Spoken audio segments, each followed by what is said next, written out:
안녕하세요. 코인 알려주는 남자입니다. 비트코인 가격은 57K에 위치하고 있습니다. 오늘 영상을 통해서 경기 침체가 오고 금리 인하가 되었을 때 비트코인과 코인 시장은 어떤 식으로 움직일지에 대해서 살펴보고, 또 최근에 자산 시장 관련돼서 한국에서 금투세 논란이 굉장히 많이 있습니다. 이 금투세 관련되어 있는 것들이 코인 시장에는 어떤 영향을 미칠지 영상을 통해서 다뤄보도록 하겠습니다. 선물청 맵상으로 봤을 때 비트코인 가격은 54K 중반 55K부터 58K까지 쉼없이 올라오면서 숏 포지션을 모두 정리해가는 걸 확인을 할 수 있습니다. 그 뒤에는 시장에 숏 포지션과 늦은 롱 포지션이 모두 다 사라져 있는 이런 모습을 확인할 수 있고요. 이 부분 같은 경우는 어제 영상에서 말씀을 드린 것처럼 56K부터 60K까지 아주 짙은 숏 포지션이 구축이 되어 있었다.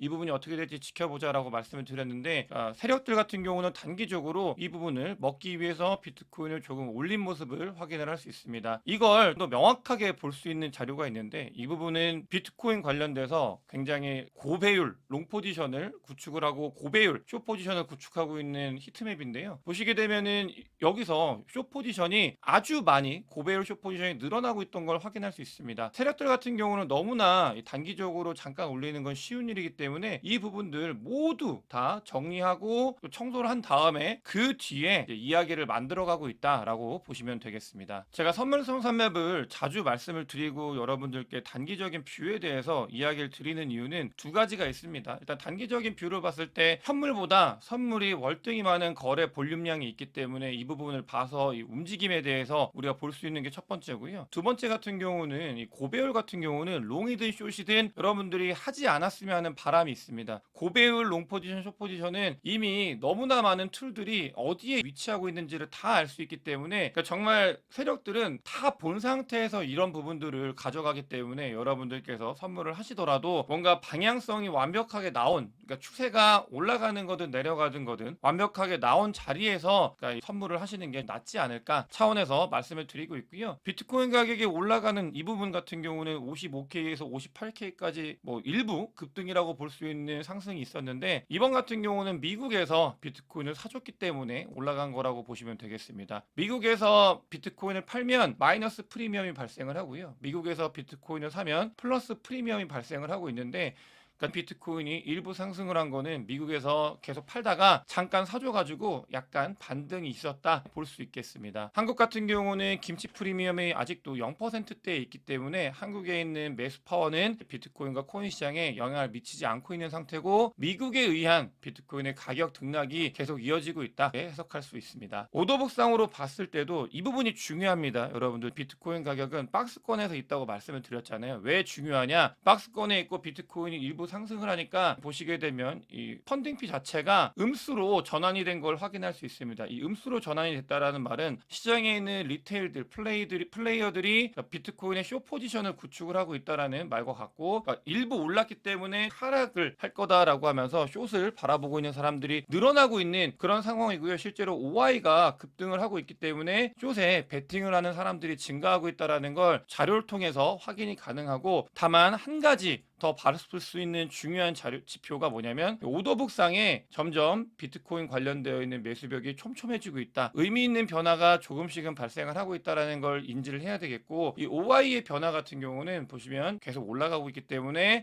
이 부분이 시장에 다시 한번 변동성을 줄 수 있는 부분들로 가고 있다 정도로 이해를 하면 되겠습니다. 하지만 저는 개인적으로 레이트 숏이거든요. 숏 포지션을 구축하고 있는 사람들 같은 경우는 몇 번 흔들었던, 올라갔다가 떨어졌다가 올라갔다가 떨어졌다가 했던 걸 본 사람들이 숏 포지션을 구축을 하는 거기 때문에, 꼭 아니더라도 레이트 숏 포지션 같은 경우는 정리가 될 가능성이 매우 크기 때문에 조금은 조심하는 게 좋다라는 생각을 가지고 있고, 자리가 보시게 되면 58K는 21일 이평선이고 60K 같은 경우는 55일 이평선, 그 다음에 59.3K가 200일 이평선입니다. 이런 부분들 같은 경우는 불 시그널을 봤을 때도 21일 이평선과 20일 이평선을 보는 사람들이 많이 있기 때문에 이 부분이 겹치는 그런 구간에 비트코인이 올라가고 있는 상태고, 58K, 59K, 60K 뭐 뭉뚱그려서 58K부터 60K까지는 강력한 저항대로 작용을 할 수 있는 중간 지점이기 때문에 이 부분을 어떻게 뚫어가는지, 힘있게 뚫는지에 대한 여부, 단기적으로 굉장히 중요한 자리라고 볼 수 있겠습니다. 있습니다. 59K 같은 경우는 또 중요한 이유가 한 가지가 더 있죠. 비트코인 현물 ETF를 매수한 사람들의 평균 단가가 59K이기 때문에 58, 59, 60K, 57K까지 올라와 있기 때문에 그 바로 윗단이 아주 중요한 자리대다라는 것들은 인지를 하면서 비트코인이 어떤 식으로 가야 될지, 그리고 비트코인이 가는 것들이 뭘 의미하는지를 보면 되겠습니다. 피터 브런트 같은 경우도 이 차트를 가지고 오면서 이거 고점을 높여야 된다 이야기를 계속해서 하고 있는데, 피터 브런트가 그냥 관망을 해라 이야기를 자주 하고 있습니다. 관망을 하라는 이유가 추세가 완전히 전환이 되지 않은 상황이기 때문에, 추세가 전환이 되면 그 뒤에 알아서 이런 모습을 보일 거기 때문에 같은 경우는 추세가 전환이 될 때까지는 관망을 하는 게 좋다. 이 안에서 무언가를 해가지고 손해를 보기보다는 관망을 하자, 이런 이야기를 하고 있고, 또 한 가지 요 부분이 있습니다. 피터 브런트가 그러니까 중요한 부분이, 전문가분들 같은 경우는 기간에 대해서 굉장히 중요하게 바라봅니다. 기간이라는 지표, 시간이죠. 이런 것들이 얼만큼 오랫동안 숙성이 되고 얼만큼 오랫동안 조정이 왔고, 또 사람들을 지치게 했는지 여부, 기간을 굉장히 중요하게 생각하는데, 기간에 있었을 때 뭔가 전환이 일어날 수 있는 그런 지점이다라는 이야기는 동시에 여기저기서 하고 있고, 또 제가 보고 있는 4-5개의 지표들이 9월 중순 이후에 유의미한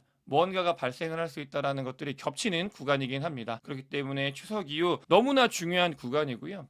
비트코인 차트상으로도 자리가 다시 한번 테스트를 거치고 있고, 또 기술적인 지표상으로도 봤을 때 너무나 과매도 구간입니다. RSI 상으로도 그렇고 다른 지표들도 봤을 때 과매도 구간이기 때문에 다시 한번 리테스트를 하고 있는 그런 모습을 보였다. 그러면서 반등에 성공을 했고, 이 부분 같은 경우도 여길 뚫고 나는지, 이 부분이 중요하게 보여지는 기술적인 자리다라고 볼 수 있겠습니다. 오랜만에 비트코인 현물 ETF 관련돼서 말씀을 드릴 건데, 비트코인 현물 ETF는 비트코인의 수요에 있어서 굉장히 중요한 변수다라고 강조해서 말씀을 드리고 있습니다. 근데 비트코인 현물 ETF가 최근에 비트코인의 퍼포먼스가 좋지 못하면서 유출만 발생을 했었고, 이런 부분들이 굉장히 오랜만에 순유입이 발생을 하면서 미국에 있는 코인베이스 프리미엄이 양수로 전환이 되고, 또 비트코인 가격이 올라가는 걸 확인할 수 있습니다. 어수선하니까 비트코인 현물 ETF 관련되어 있는 평가가 상반되기 시작을 했습니다. 짐 비앙코나 마크 호간 같은 경우 두 분 다 굉장히 전문가 분들이거든요. 비트코인 현물 ETF에 관련되어 있는 발언들에 있어서 많은 사람들이 이분의 이야기를 바라보는 그런 분들의 위치인데, 이분들이 싸우고 있어요. 짐 비앙코 같은 경우는 비트코인 현물 ETF가 성과가 많이 떨어진다, 실제로 기관이 많이 들어오지 않았다, 전체 비트코인 현물 ETF에서 기관의 물량은 얼마 되지 않는다라는 논리를 예전부터 펼치셨던 분이고, 근데 이걸 자료를 인용을 해가지고 아니다, 비트코인 현물 ETF의 기관 유입은 전체 파이에서는 적을 수 있지만 들어온 것들을 봤을 때 절대적으로는 많은 부분을 차지하고 있기 때문에, 기관이 매스 어덥션, 정말 많은 채택을 하고 있다라는 거에 대해서 인정을 해야 된다. 두 개의 파가 갈려가지고 비트코인 현물 ETF로 가지고도 싸우고 있습니다. 이 부분은 명확합니다. 비트코인 가격이 너무나 오랫동안 횡보를 하고 있고 조정을 하고 받고 있기 때문에 파가 갈려서 싸우고 있는 그런 단계까지 이르렀다라고 보시면 되겠습니다. 자, 그럼 우리한테 가장 중요한 변수가 뭔지 여러분들께서는 제 영상을 보시면서, 그리고 또 다른 어떤 자료들을 보더라도 너무나 많이 이야기가 되고 있죠. 금리 인하입니다. 9월 중순 이후에 FOMC에서는 금리 인하를 할 가능성이 매우 높습니다. 이게 25bp냐 50bp냐의 싸움이기 때문에 금리 인하를 할 가능성은 매우 높은데, 도이체방크 같은 경우는 빅컷을 할 거다, 그렇기 때문에 한 번에 많이 내릴 거다라고 예상을 하고 있고, 다른 월가에서도 한 번에 많이 내릴 거다 의견이 분분합니다. 하지만 결론은 어쨌든 간 내린다라는 거예요. 금리 인하를 하게 되면 그럼 어떻게 되느냐, 자산 시장은 어떻게 되고 코인 시장은 어떻게 될 것이냐. 11번 중에 10번이 확실한 그 사실은 장단기 금리 역전차가 해소가 됐을 때 11번 중에 10번은 시장이 좋지 못했던 모습을 보였던 건 사실입니다. 바로 직전에 금리 인하를 했을 때 그럼 어떤 모습을 보였는지를 보면 좋을 것 같은데요. 바로 직전 같은 경우는 코로나 때입니다. 보시게 되면 코로나 때 급하게 금리를 인하를 했어요. 그 전부터 금리 인하를 하긴 했는데, 그러면서 첫 번째로는 중요한 게 이겁니다. 이거는 너무나 많이 말씀을 드렸는데, 첫 번째 같은 경우는 금리 인하를 왜 하는지를 알아야 돼요. 여러분들, 금리 인하를 한다라는 거는 경기가 박살이 냈거나, 경기가 박살이 나는 그에 준하는 무언가가 생겼거나, 코로나죠. 또 경기가 박살이 날 것 같거나, 이럴 때 금리 인하를 단행을 합니다. 그렇기 때문에 일단은 금리 인하를 하는 시기에는 장단 2단계 금리 차가 해소가 되는 시기와 겹치고 그런 시기에는 그러니까 시장이 박살이 나 있기 때문에 조금은 좋지 못한 성과를 보이고 있고 금리 인하할 때 좋지 못한 성과를 보이는 거는 그러니까 당연한 거라고 볼 수 있어요. 근데 코로나 때도 마찬가지로 금리 인하를 했을 때 시장이 완전히 붕괴가 됐었죠. 이때는 코로나라는 특별 변수가 있기 때문에 붕괴가 됐지만 그냥 금리가 인하가 되면은 시장이 좋지 못한 모습을 보인다 정도는 우리가 분명히 인정을 해야 됩니다. 근데 두 번째로는 금리 인하를 하고 나면 어떻게 되냐라고 봤을 때 비트코인 가격은 그 뒤에 엄청난 상승이 있었습니다. 이거는 다른 시장도 다 마찬가지입니다. 제가 여기서 강조하는 게 두 가지인데 경기가 박살이 났을 때 금리를 인하를 하게 되면은 자산 시장이 붕괴가 된 다음에 좋아지는 거고요. 경기가 박살이 나지 않고 선제적으로 금리 인하를 하게 되면은 그 뒤에는 그러니까 일부 조정은 올 수 있지만 그 상태에서 올라간다. 아무도 알 수 없습니다. 이 부분을 예측한다는 거는 너무나 어려운 일이에요. 하지만 이 흐름에 대해서 이해를 하고 그렇기 때문에 단기적인 투자가 아니라 중장기적인 투자를 하는 우리들 같은 경우는 답이 사실 정해져 있다고 저는 개인적으로 생각은 하고 있는데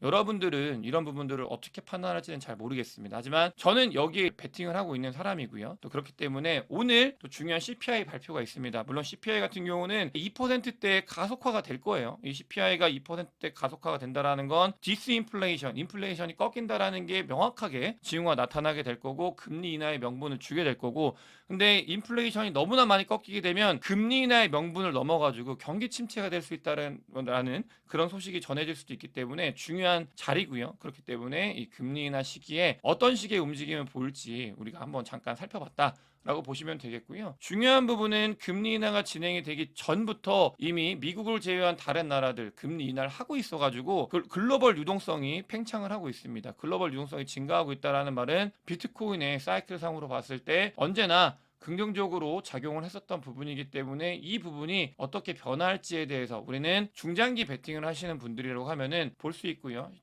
실질적으로 테더의 시총도 같이 증가를 하고 있다. 이런 것들을 보면서 우리가 투자를 해야 되는 방향성을 잡으면 좋을 것 같다는 생각이 듭니다. 금투세 이슈가 굉장히 강하게 한국 시장을 뒤흔들고 있습니다. 이 금투세 같은 경우는 이번에 소득세법이 일부 개정안이 나오면서 여기서 금융투자세를 추가하는 그런 부분들과 한 가지가 더가 있는데 뭐냐면 이 금투세뿐만이 아니고요. 코인과세도 같이 묶여가지고 이 부분이 입법 예고가 돼서 이 국회에서 통과가 돼야 코인과세도 같이 진행이 되는 건데 아주 눈을 동그랗게 뜨고 이게 어떻게 되는지 지켜보고 있습니다. 근데 중요한 부분은 뭐냐면 금투세는 일단은 투심 자체를 굉장히 얼게 만들고 있어요. 금투세가 굉장히 시장을 쪼여오는 건 맞습니다. 이 금투세가 사람들한테 퍼지면서 개미들이 탈출러시가 진행이 되고 있고 이미 진행이 되고 있고요. 그러면서 코스닥은 거래 대금이 연중 최저치를 경신을 하고 있습니다. 여러분들 코스닥하고 코인 투자하시는 분들하고는 코스피 말고 코스닥하고 코인 투자하시는 분들은 약간 궤가 비슷해요. 코스닥 투자하신 분들은 장 좋아지면은 냉큼 그 돈을 들고 코인으로 들어오게 됩니다. 그렇기 때문에 저는 만약에 이런 케이스인 거죠. 금투세는 시행이 되고 근데 코인 과세는 또 유예가 된다.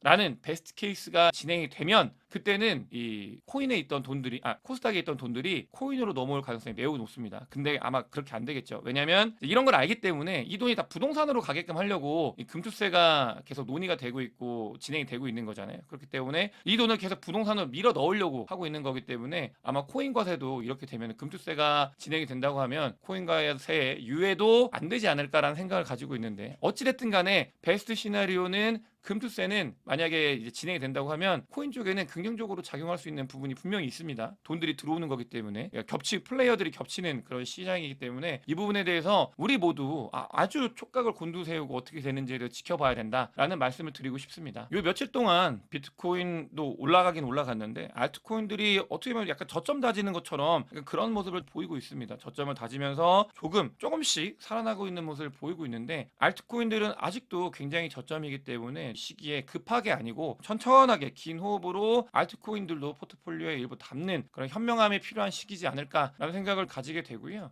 당연한 겁니다. 비트코인보다도 알트코인이 하락도 더 크고 하락이 더 크기 때문에 상승도 더 클 수 있다라는 것들에 대해서 우리가 볼 수 있고요. 이더리움이 주말에 네트워크가 성장을 했다라는 모습을 보이고 있습니다. 월렛이 새롭게 많이 추가가 됐다고 해요. 이 부분은 어찌됐든 간에 이게 뭐든 간에 좋은 모습을 조금은 보일 수 있는 그 지표이기 때문에 이더리움이 살아나야 전체적으로 전체적으로 시장이 살아날 수 있는 그 알트코인 시장이 살아날 수 있는 그 모멘텀이 있기 때문에 조금은 좋은 모습을 이더리움이 많이 보였으면 좋겠습니다. 여기에 일본 같은 경우는 웹3 그리고 크립토 정말 진심이라고 자주 말씀을 드렸는데 도쿄전력에서 친환경 전기 가지고 나오는 걸 가지고 비트코인 채굴한다라는 소식이 전해지고 있습니다. 이게 진짠지에 대해서는 이 출처에 대해서 조금 더 살펴봐야 되겠지만 일본 같은 경우는 어찌됐든 간에 발빠르게 이런 쪽으로 움직이고 있는 모습을 보이고 있다라고 보시면 되겠고 와중에도 또 안 좋은 뉴스들은 계속해서 쏟아지고 있습니다. 한동안 우리가 잊혔었죠. 근데 보면은 또 셧다운 이야기가 나오고 있어요. 미국에 있는 그 행정부에서 예산안이 채택이 안 될 가능성이 있다. 이러면서 또 셧다운 관련되어 있는 부채가 상향 이 부분도 한때 정말 많이 이슈가 됐었던 부분인데 이런 것들이 시장에 또 영향을 줄 수 있는 가능성이 있다 정도를 우리가 인지를 하면서 이런 것들이 주목을 받게 되면은 시장이 흔들릴 수 있는 가능성이 있기 때문에